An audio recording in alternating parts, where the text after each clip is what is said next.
Iba't ibang uri ng mga mamahaling ibon ang pinaparami sa Every Farms sa Bulacan at sa Cavite.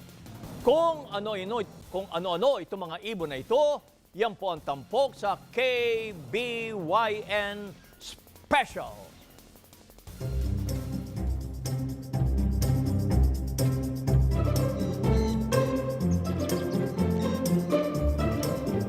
Sinadya ng inyong lingkod ang isang Every Farm sa San Jose del Monte, Bulacan na pagmamay-ari ng veterinaryong si Dr. Robert Herrera.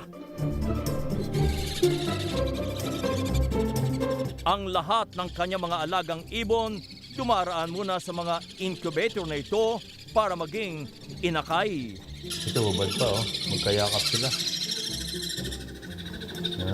Sister!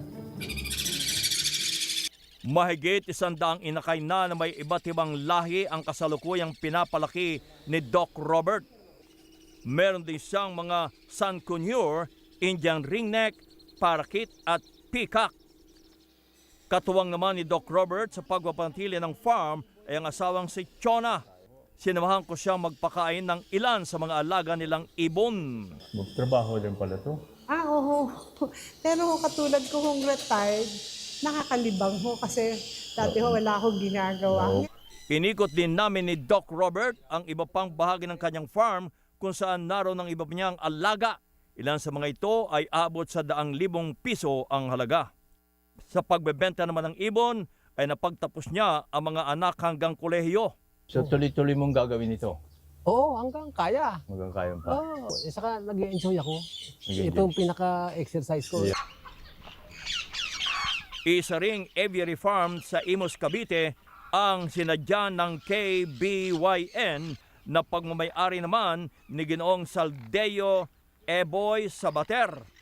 Main attraction dito ang malayang pagpapalipad ng mga mamahaling ibon gaya ng mga Sun Conure at Indian Ringneck.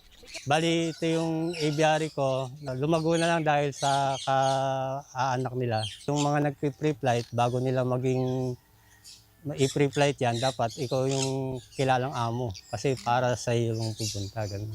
Sinimula ni Eboy ang kanyang farm noong 2007 at bawat isa sa kanyang mahigit 100 mga ibon, mano-mano niyang pinapakain din.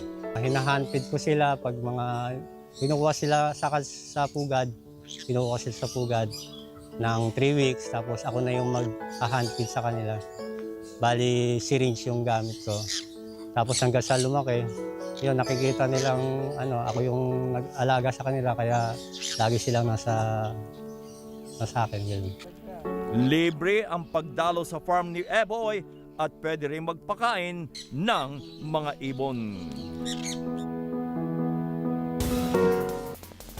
Meron pang ibang mga naalagang hayop si Doc Robert sa kanyang farm gaya ng mga tortoise at ibang at asong Pomeranian. Samantala si Eboy naman ay may alaga rin mga pabo at manok. Tiniyak naman ni na Doc Robert at Eboy na restado sa DNR ang kanilang mga alagang ebon. Iba pala. Yun pala. Pero Itlog ang yun. Kapampangan, ang ebon, itlog, no? Sa Kapampangan? Oo, sa Kapampangan, ebon.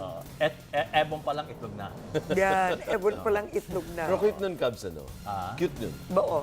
Sino? Yung mga ibon. Ibon. Alam Yan, may yun. ari. Hindi. Oo. Ay, pero... Pwede rin naman, ba't hindi?